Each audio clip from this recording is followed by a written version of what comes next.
and then we'll ask some questions between us, if that's okay. And then we'll open it up to people to come and ask you anything they want, which I'm sure there'll be loads. And just to pre-warn you, Ramesh has already seems to have designed his own face mask for Wimbledon next year. Is that fair? Is that fair, Ramesh? No, I'm colorblind, so I think I got the prototype wrong. But it will be okay by next year. Very good. I'll put mine on as well with the. Oh, the logo. Well, welcome, Martin. Thank you. Well, welcome, Martin. Thank you for joining us today. It's a real pleasure to see you. And I'll be interested. We want to talk about your career, which has spanned both professional tennis as a professional tennis player yourself, and obviously running Wimbledon and the challenges of running Wimbledon, which is no small challenge, I'm sure, which you can tell us all about. But just running through your background, you're obviously the club director of the All England Tennis Club, Lawn Tennis Club, as we speak. You were a professional tennis player. You got to ranked #9 in the UK. Please correct me if I get anything wrong. I think it's fair to say I was a journeyman. I wouldn't say I was a... Well, I think you're better than journeyman, because before I get you played at Wimbledon, played in the US Open, and played in the Australian Open as well, and got to 289 in the world. Is that correct? Give or take, yeah. Which is not bad. And you represented Kent at county level, winning the championships in '86 and '87. Then spent 20 years in commercial business before you returned to Wimbledon. And I always love these stats about Wimbledon. It covers 42 acres of land, is that correct? It's a bit more now. Yep. And it has 500 visitors every year, and 1.2 billion people tune in from over 201 countries. Yeah. It really is quite a spectacular event. So thank you for joining us today and to talk through all of that. Let's start a bit about your tennis career. Looking back, how do you look back on it, I suppose? Let's start with that. Oh dear. I guess I was traditional English guy playing cricket and rugby, basically is what I played. And then at 13, I suddenly discovered a tennis racket. Absolutely loved it, went full throttle. By 17, I was in the States on a scholarship. And then I was lucky to play basically for 3 or 4 years, played 4 Wimbledon championships in mix and doubles. So it was great, but I was never good enough to really make a living. So when my father said, do you think you should get a real career? I thought, well, maybe I should. So that's, but and like a lot of things, I'm sure you all have your own passions, hobbies, sports or whatever. It's amazing what a small world it is. And so I've been a member here for well over 30 years. And then 14 years ago or so, I came back and got a job here. So I'm being paid for something I love, which I'm sure a lot of you can relate to. I see a few smiles. You played at Wimbledon from about 1980, 1984, is that correct? Yeah, 81 to 84, 4 years, yeah. Which were some of the great years of the Borg and McEnroes as well. Because it must have been quite a special atmosphere in those days. Yeah, it was fantastic. And I used to practice a lot with Nastasi. Some of you may remember him. My first ever match at Wimbledon was on court 1. I was on court to be arranged, and we went on to court, the old court 1, and played Virginia Wade and Vijay Armitage in a match. Some of you are looking like, who are they? Yeah, no, it's a worry, isn't it? But it was, yes, quite nice. And one of my responsibilities now is to run the invitation event. So I'm still in touch with a lot of the old fossils, as we call them. Well, elitist Nastasi, if I remember rightly, was the bad boy of tennis, wasn't he, in those days? Absolutely, yeah, definitely. Before Novak a couple of days ago, yeah. Well, I'm sure Ramesh is going to bring that up a bit later on about what your views on Novak's situation was. And what did you learn from tennis? What did you learn from that bit? Did anything hold you in good stead as you came into your career? No, absolutely. I mean, the main thing is about losing. I mean, you lose, unless you're a superstar, you lose so much more than you win. So you accept defeat, you take defeat, you obviously try and move on. And that's the same in business, because none of us, whether it's individual or from a team perspective, do we always make the right decision, as we know. But you always, once you've made them, you move on. And I think probably, yeah, keep picking yourself up. And I mean, the last 6 months has been incredibly challenging right across the piece, especially the leisure sector, the hospitality sector, you know, the food sector, the restaurant. I mean, so challenging. And I imagine the people that have seen their business just drop and then trying to pick it back up. But it's amazing resilience I think we have. Oh, look, I think it's incredibly challenging. We'll get into that as well. I mean, when you're a competitor, it must be incredibly hard to lose, isn't it? Just accept losing. It's not something I never know with people doing tenders when they're doing how they accept losing. Absolutely beyond me. I'd drive me potty. Well, I think it, because it happens so much, but in the tenders in competitive world, my goal was always to remain on incredibly good terms if we could, even if we didn't win a tender or occasionally if we lost a tender. So formally, I was in office supplies and print and furniture and that and obviously there's a lot of tenders and pitches. And I can remember sort of, you know, not getting Goldman Sachs. That came up 3 years later, and you put all the groundwork in and you win it, and that feeling, because you stay in contact. Winning the company will remain nameless, but winning a big bank and then thinking this is great, we're all set to go, and then it gets right to the top, and somehow because they handle the investment portfolio of another company, it comes down, you can't.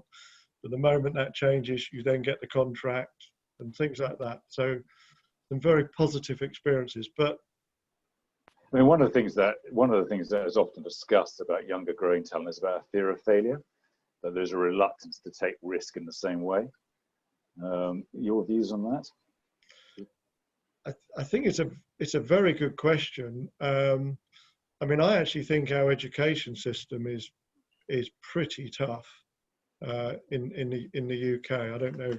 There are probably some people who've been educated outside the UK here, but I do think the way we specialise into A levels and then it's almost too early. And even from when I was at school, which was a very long time ago, it seems to be more and more competitive. And I wonder whether it's too competitive at times. Fear of failure, difficult to, you know, being quite a competitive person, I quite enjoy a challenge. And I think, as I said before, you know, having had so many defeats in business, in sport, I quite enjoy that. I mean, I've had the pleasure of knowing you now for a few years, but you are a very calm character. Is that how you are naturally, or have you taught yourself to be that? I'm not sure my leadership team would say the same thing. Calm. Well, Chris, that's very complimentary. I wouldn't say I'm calm. I try and be fairly balanced. So it's something you've learned over the years? Without a doubt. I'm naturally very impatient. I'm naturally want to get over, want to do things, move forward, and I've learned to hold back and perhaps collect more data, collect more opinions, get the team with you a bit more, possibly. Wimbledon is obviously is the biggest sporting event we do in the UK, which is saying something because we have some amazing sporting events. Yeah, it's the largest annual sporting event in Europe, basically because it's over 13 days, 2 weeks. So outside of an Olympics, a Winter Olympics, a World Cup or a Euro Cup, it's the largest event. As you said, 500,000 people. Now, not sure it'll be 500,000 next year. Well, we'll get on to that in a minute, if that's okay. Yeah. But please feel free not to answer what you can't answer.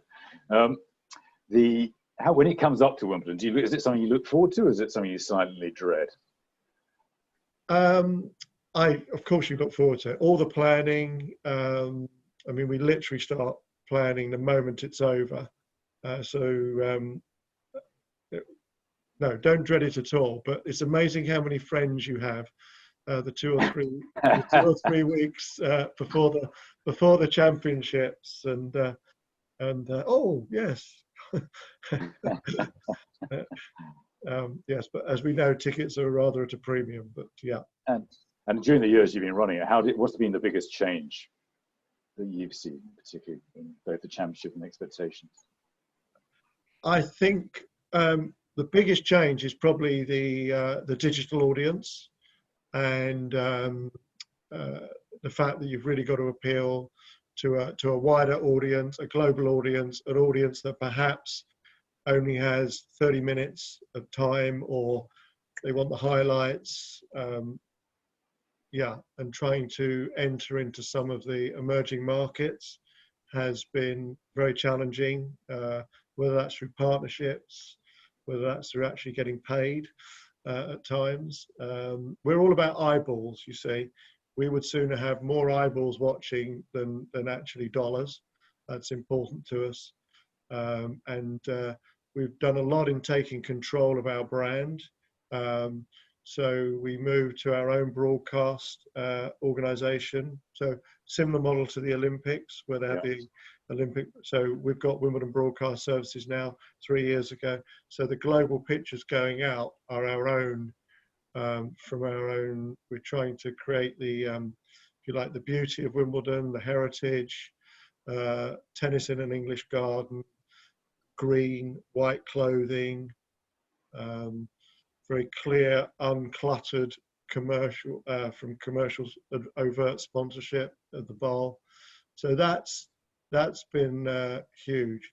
So when I started, the marketing stroke commercial arm were 2 directors and a PA, a director of TV and a marketing director. And now it's a team of 75. So we've insourced all that. A lot of it was outsourced to IMG and others. So we've really, everything from creative, we've probably gone against the trend.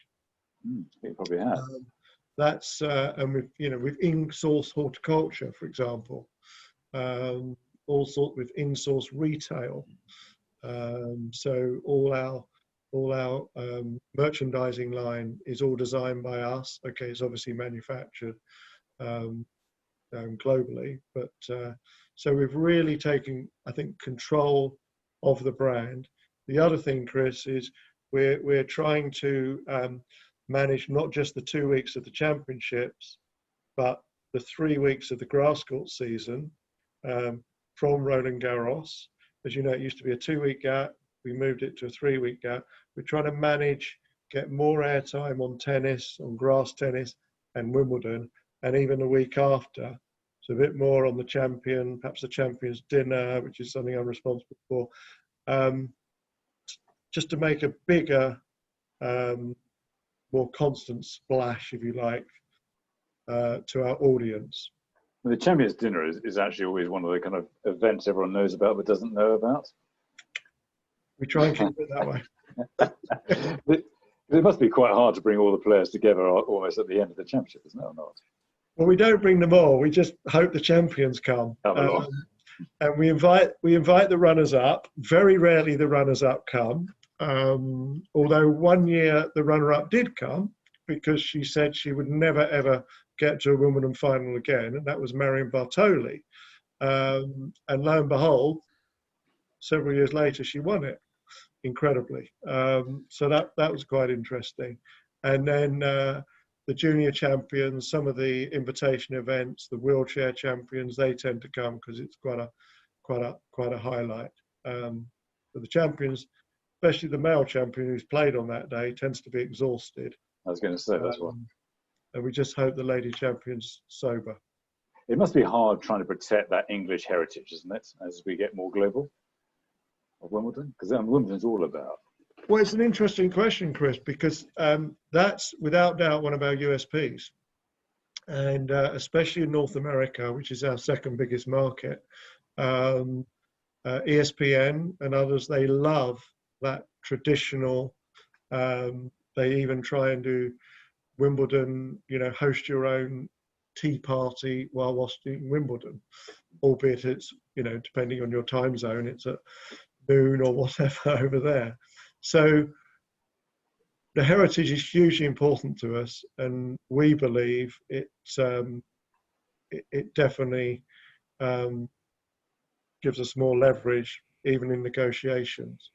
Long partnerships, whether that's BBC, whether that's Flasinger, those things are important to us. It's not to say we wouldn't look at another broadcasting deal or another tennis ball deal, or but we have to think about it. Yeah, I understand that. And how has the customer expectation changed during the years? I think that's a really good question, because we are doing an awful lot of work, and we have done for the last 2 years. It's slightly been paused because we're not using external consultant at the moment, because obviously we don't quite know what the financial outlook next year is going to be. But on the guest journey, and that's all the guests. So whether that's the public, whether that's the players, that's the members, debenture holders, hospitality, internal staff, their journey, because we've actually put on the event and everybody says it's fantastic. We have 97.6% customer satisfaction, which is remarkable. But it's not everything.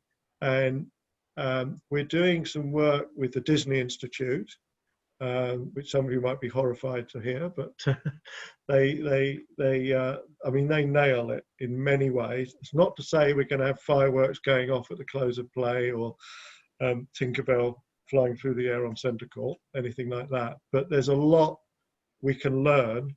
We learned quite a bit, Chris, funny enough, from the Olympics as well, possibly in terms of inclusivity. 2012 ones?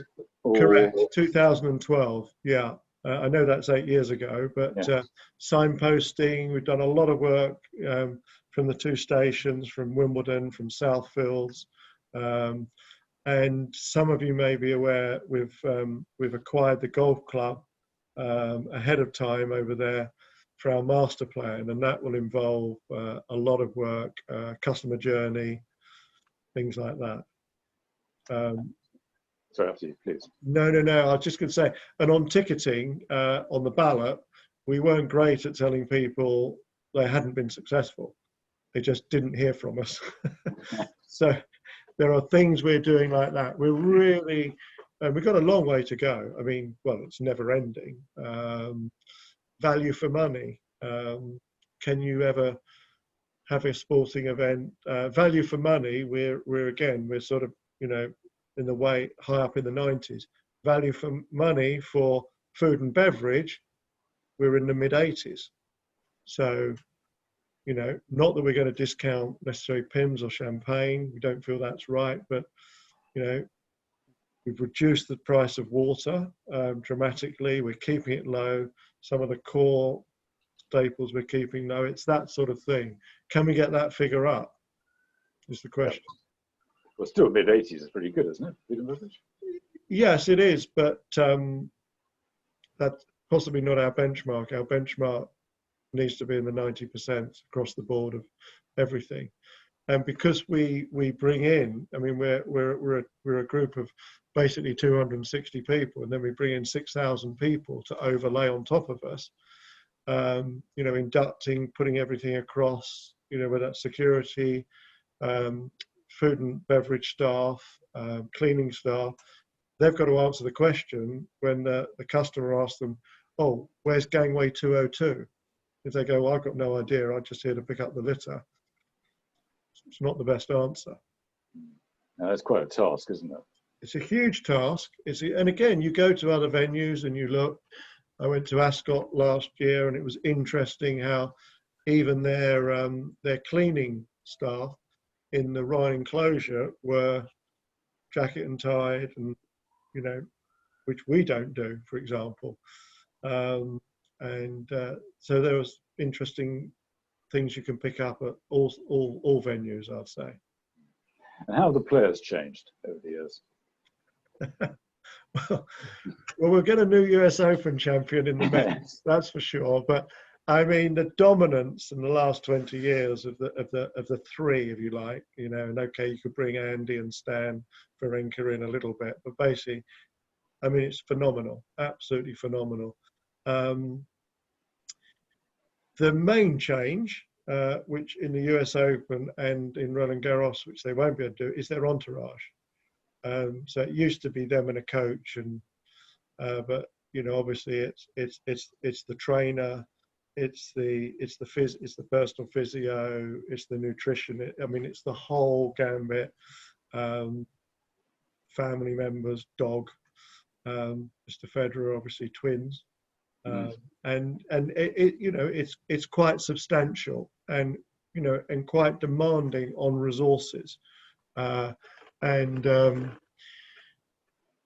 it's very different because they're all in the same changing room. They're not in their own changing room or dressing room. So whereas a traditional team sport, you would have the away changing room, and you're in your own space, and but there you're all interacting, and they are generally, especially the men, they're joking, they're bantering, they're, believe it or not, playing golf, bouncing it off cubicle doors and pinging it around, and the ladies, there's some banter, but they're much more in their own mind, generally because their coach isn't in with them.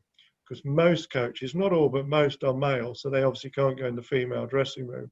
Whereas the top male coach will be in with their player, and the whole thing sort of has that locker room mentality. Does it? Yeah. Again, they always look so calm, don't they? That's the main thing. Yeah. I mean, the players in themselves haven't changed. I think it's the team around them. And certainly the Grand Slams are a place to do business. So we have to be very conscious of that. And probably a lot of the deals are not necessarily signed here, but they start here or negotiated here, the player sponsorship deals, the tournament deals, getting players to come to other, the whole, it's quite a business environment during the 2 weeks, especially from like the second Wednesday to the middle of the tournament. The beginning, there's almost too many players here, and then once a few lose, there's more space. And the end, obviously, you've only got your quarterfinals going on. So, but that middle bit is very The real challenge now for everybody, isn't it, is how do you get sporting events going again? And I'm sure you're working on that now for yourselves, because that's almost the benchmark of recovery, I always think. Yeah, I mean, we're really observing everybody, whether it was Brighton, over the weekend, and we're the Oval, the T20. We're observing everything that goes on. We're talking to a lot of people. You might not be aware, we've got a new operations director, Michelle Diet. She's doing a lot of work on that front. It's been interesting, the learnings from New York. We'll take those away. We obviously am pretty confident, unless there's a massive second or third wave, we will be able to have some spectators next year. We are budgeting on a certain amount to be there. I won't disclose what percentage, but we are budgeting for that. Obviously, we've got other budgets depending. Whether it's a full house, can't see that being at this stage, but we don't know. Don't worry. I mean, that's going to be the interesting piece, isn't it? Because I know Stadia are meant to be reopening in October. Yeah. And I know that a lot of them are very concerned about being put back, because we need to get the learning in and how we get the safety procedures in, don't we? No, absolutely. And tennis is one of these sports that's a global circus. So it's not, it's not, perhaps Man City, I'm a huge NBA fan, so the NBA is played in Orlando. It's all isolated at the moment. All the teams are there in the playoffs, and we're not that. We're flying in people from all over the world. If there's a big crisis in May in some part of the world, perhaps those players can't come. But so a lot of moving parts and a lot of consideration. And I'm very happy to take questions on that, but it will be Chatham House rule. No, of course. Look, understandable. Ramesh, shall we bring you in at this point and ask your question you asked a bit earlier, because it is obviously topical at this moment. No, I know, but can I start with something else? Yeah, of course you can. Firstly, Martin, I'd like to be your friend. not just a summer friend, but a full-time friend. Martin, I've got a number of questions. Does a positive from COVID mean that instead of having all these corporate guys sitting in tents and drinking, you will no longer see empty seats, because those empty seats are the ones you'll say are sort of social distancing seats? That's number one. Number two is the impact on the local economy in terms of not just Wimbledon, but the hotels as well. And thirdly, I think you guys did something quite remarkable. After the 2003 SARS pandemic, you actually got pandemic insurance, and you got 114 million out of that this year, which is something unique. So I do. And finally, Chris, if there is time later on, I want to make a big confession. I've been waiting to meet a Wimbledon official for a long time to confess to something which I did, which is rather naughty. Well, you've got to start with that one, haven't you? Come on. Well, in that case, we all want to know that now, don't we? Martin, remember there was a time when people used to queue up, and then you brought in this idea of giving passes to people in the queue. So at least you were legitimately in the queue. And one year on a Friday, 4 of us turned up, 2 couples. At 1 o'clock in the afternoon, we had 2 bottles of wine with us. And we were at a junction in the road, and we thought, oh, there's only 300 people in the queue. And we joined the back of the queue. 20 seconds later, about 600 people joined behind us. And they started looking at us. We are 4 Indians, and they're thinking, where did these guys turn up from? So I said to my wife, I said, listen, I think there's a system here. I asked a person next to me, and he said, we needed a card to be in the queue. So I said, look, let me see what our chances are of getting a ticket. And I went near the front. And just then a school bus arrived. 54 girls came out with the teacher at the front. I joined the back of the queue. And as I went up to a policeman, he asked me whether I was a tutor or a teacher. And I said, yes, I was the PE teacher, and he let me in. So I went in, got 4 tickets, came out again, got my hand stamped, went up and collected the family, went past the same policeman, and I said, 3 teachers had got lost, and got them in. And then we ended up watching possibly the worst match possible, Zina Garrison, who used to wiggle a bottom, but was no good otherwise, although she did reach a Wimbledon final. And I have been meaning to confess to this for a very, very long time, and I finally done it, so I do apologize. Classic gate crashing. Well done. I mean, you got a ripple from Jane, look, you see. Well done.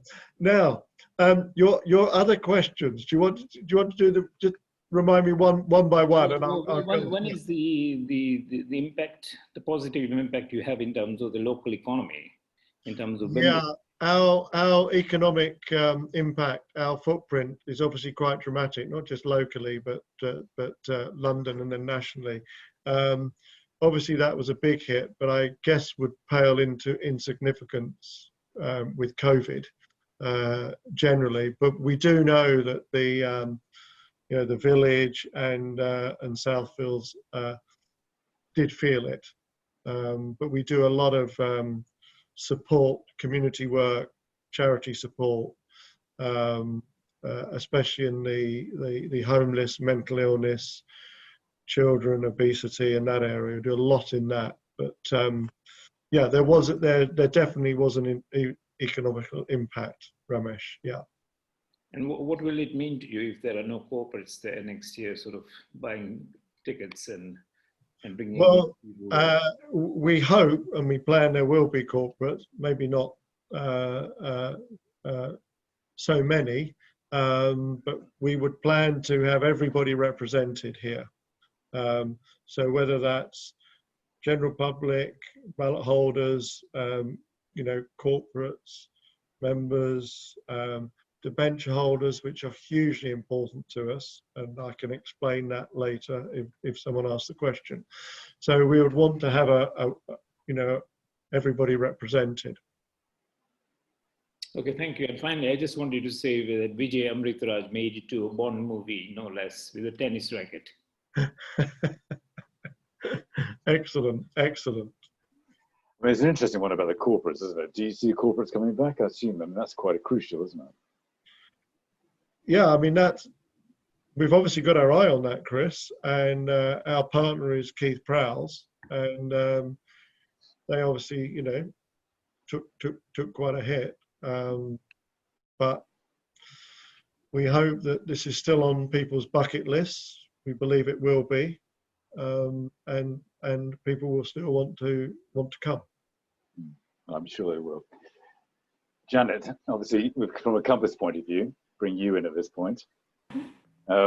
Sports and leisure is obviously going to be quite a crucial part, isn't it? Yeah, it is. I suppose the kind of the Levy brand and RAR, they're getting ready for whatever, you know, whichever client ramps up slowly, but it is slow to Mark's point, and you just don't know what it's going to look like next year. But the core team are there, and they are getting some skills in other sectors while they wait this one out. They're doing that.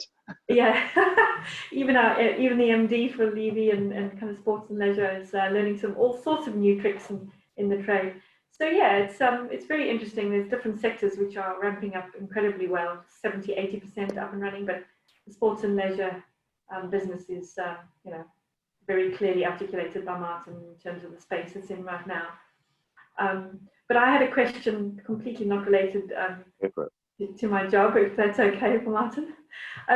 Well, it is related to my job, and probably many people on the call as well. So a lot of us, if not all, are from the hospitality in sector some stage in our lives, and we've come across some outrageous clients and customers, I'm sure, asking for the most ridiculous things.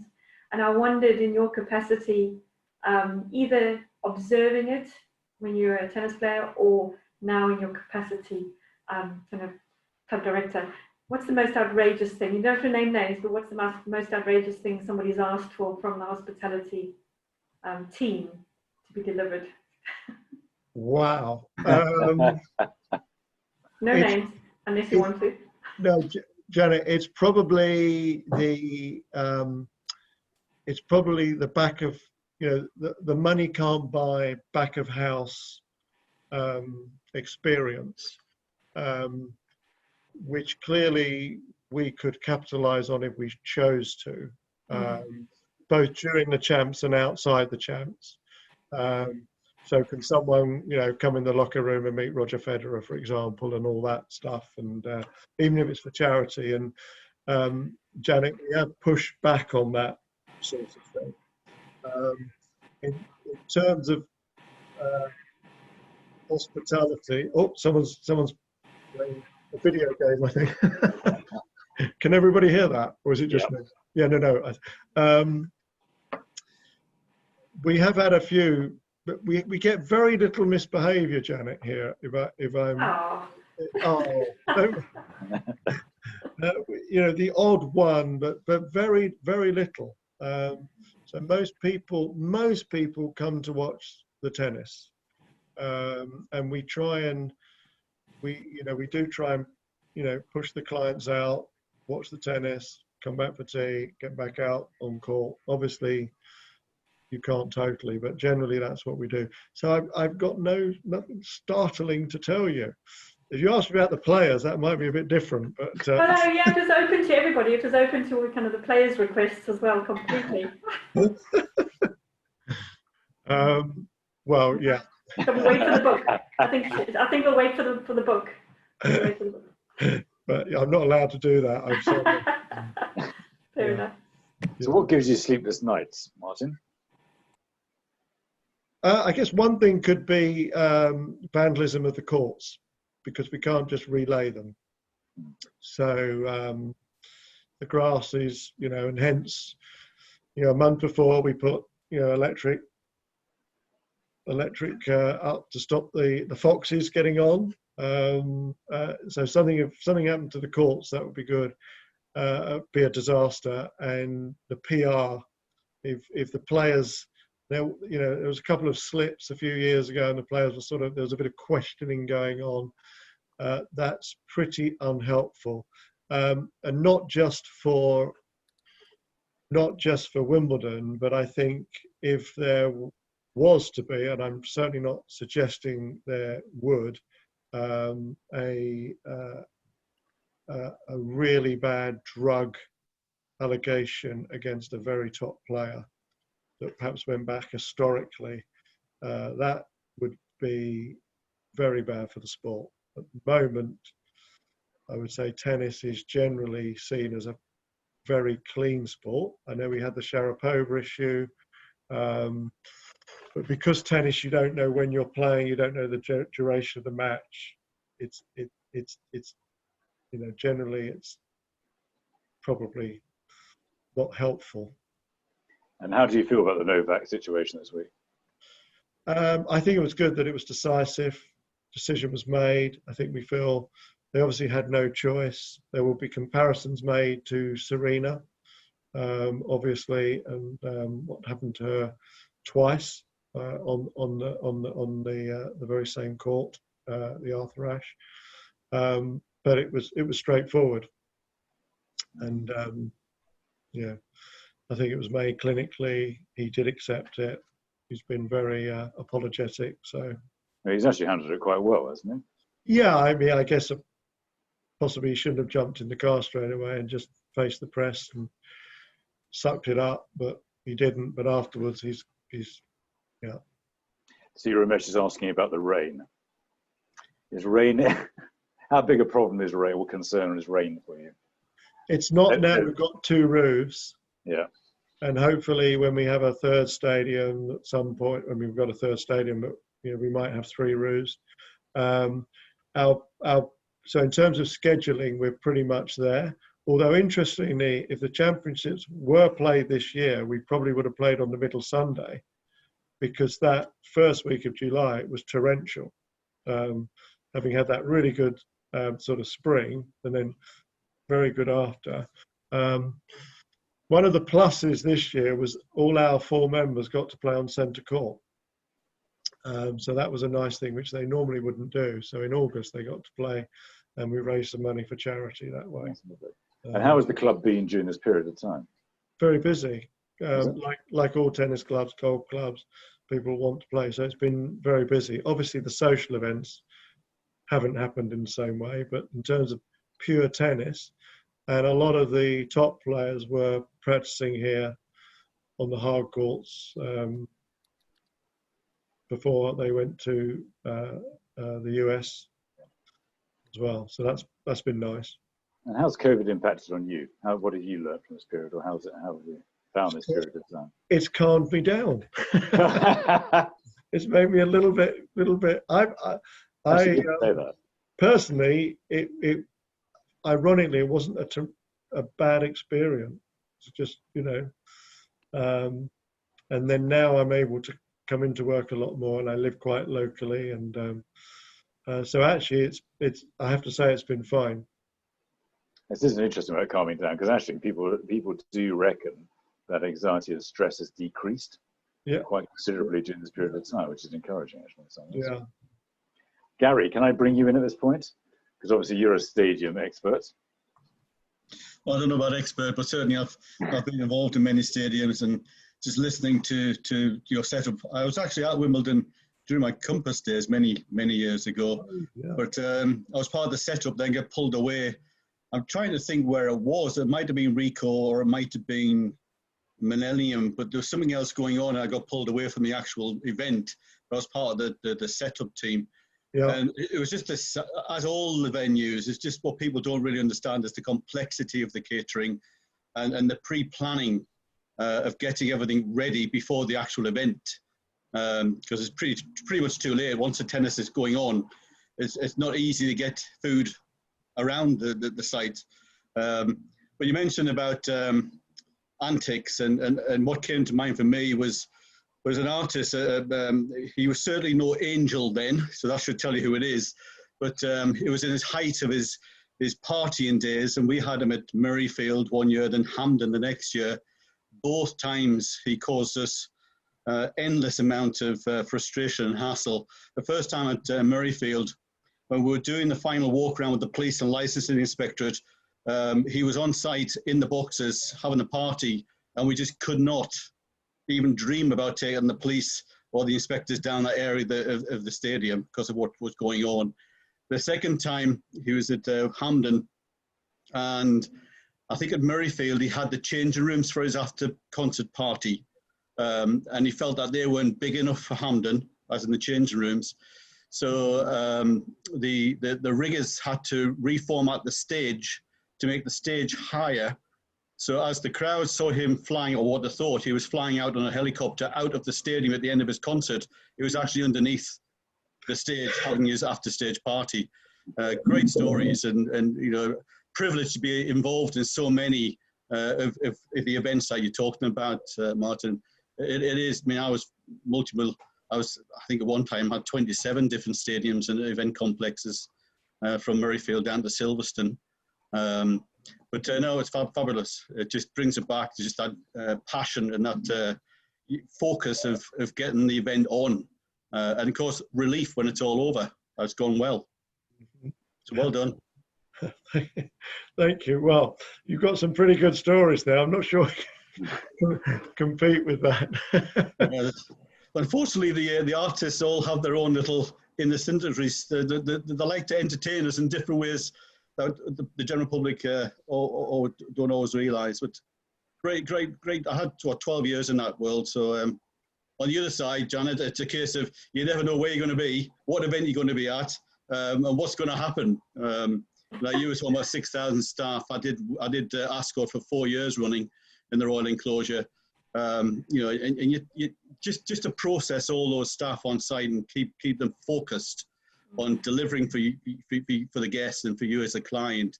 It is very stressful, Chris, at times. Oh, incredibly stressful. Yeah, but yeah, great industry. But you miss it. I don't miss the stress. I mean, 12 years of, you know, one event to another event, and of course, every client, every chairman want the MD there. You know, for all, you know, yes, we're integral because we're motivated the team, we lead the team, but ultimately, the job's done by the time we get in there 2 or 3 days before the event. Hopefully, it's all done. But you know, I mean, all these guys, you know, whether it's Compass, Dex, or whoever, they've got fantastic guys running the events, and the collaboration with you guys as a client is so important.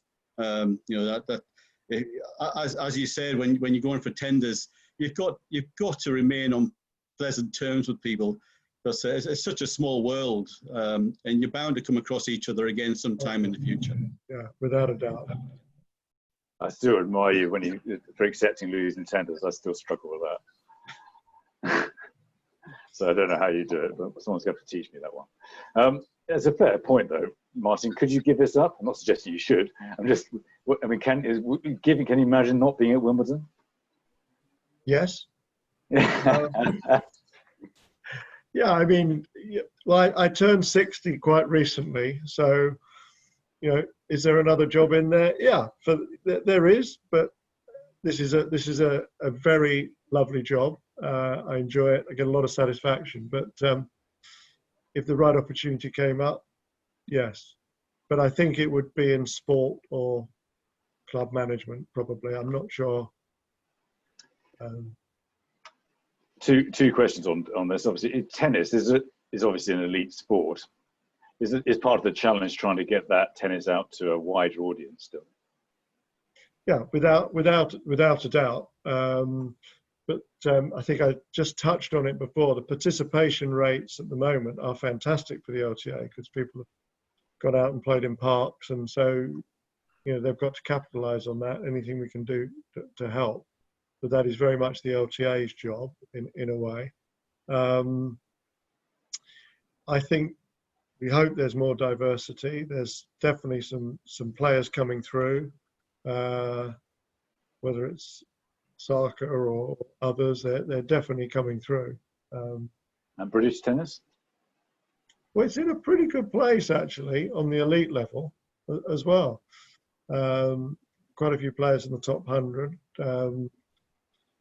You know, it'd be nice if Heather Watson, talking about, you know, ethnic minority, did a bit better. I mean, she's right there or thereabouts and can play well, but she should have beaten Jo Conter actually, probably in the first set, and then who knows. Yeah, it's an interesting one, isn't it? Mm. And how do you think tennis is going to evolve from here at this point forward? Is it going to change, or is it going to stay as it is a bit? You think? How do I think tennis will evolve? Because all sports are evolving, aren't they, and changing? Yeah, Probably tennis less than most.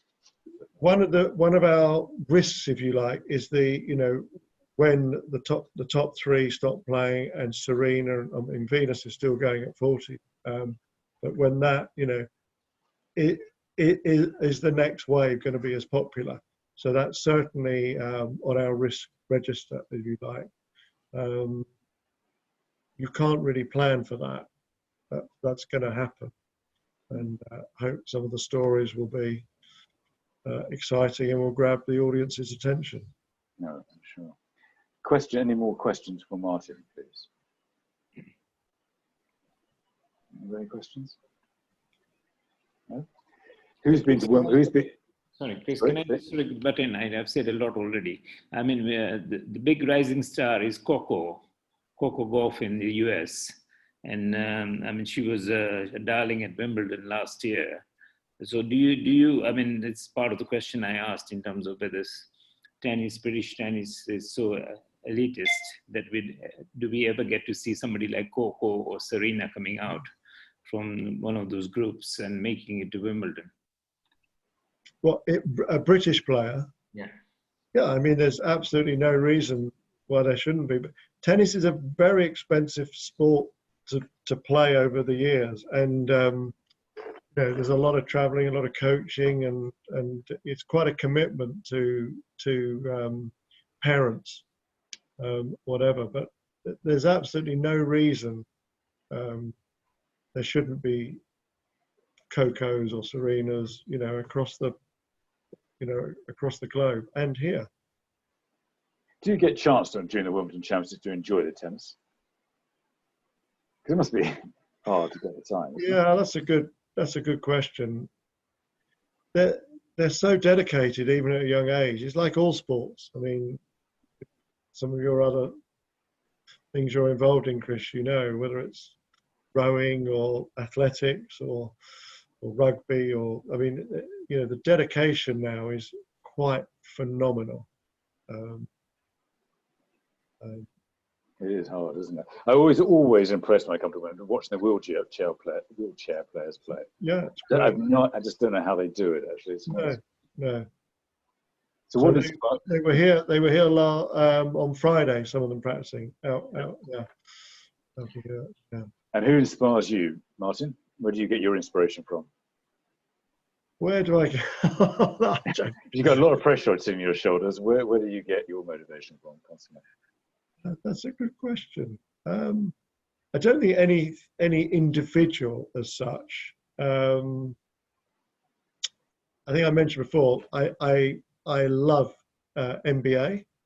I watch it emphatically. I'm a Heat follower. So we were 3-0 up against the top team in the country, Milwaukee, and we lost on Sunday night. And it's on tonight. Doesn't start till 11:30, so I don't know whether I'll watch it. We'll see. But I do think some of you have probably watched The Last Dance as well. Yeah. Yeah. I mean, you can't help be quite inspired. But obviously, there's such a drive with some of these individuals. But yeah. I mean, you were obviously driven early in your life. Was there always something inside you, or was it something that just developed over time? Always been pretty competitive. Yeah. I mean, it's an interesting one. Is it whether you can actually develop talent? You need to have that competitive spirit, don't you? I think so much is hard work. So no one could have said Federer's going to be in. I mean, it was there, but you've really got to have that hard work. The 10,000 hours and all that, and the real focus, the belief. Andy Murray, what he's doing. I mean, could he come back? Never write him off, but it's going to be really tough. No, it is tough. There's not much to have those injuries. I mean, leadership's obviously changed quite a lot over the years. What are your observations of that? Because again, a lot of our people watching today are young leaders developing into roles. I think that's a very good question. And one thing I think that, it used to be management by objectives, and to some extent it still is, but it's also about behaviour. I think, so we now would put equal weighting on behaviour of decisions, of how you interact with your teams, your peers is equally as important as possibly sometimes, achieving this, achieving that, reaching that deadline. Is how you do it, and is very important. So I think that's. I think that's right. I think behaviour is becoming a bigger thing because I think people's expectations of leaders are rising. Yeah. All the time. Yeah, giving everybody opportunities and transparency is very. How about sustainability? Because obviously that's a major issue. Major issue for us. We've signed up to the Paris Sport, so we've publicly said we'd like to be zero carbon by 2030. Yep. Which is quite a big ask for us. Yeah. No, it is an interesting one, isn't it? Look, Martin, thank you so much for today. You've been absolutely superb. Can we all just give Martin a round of applause, please? Just say thank you. And thank you. No curveballs. I thought I was going to have a curveball. You're all very polite and nice. I'm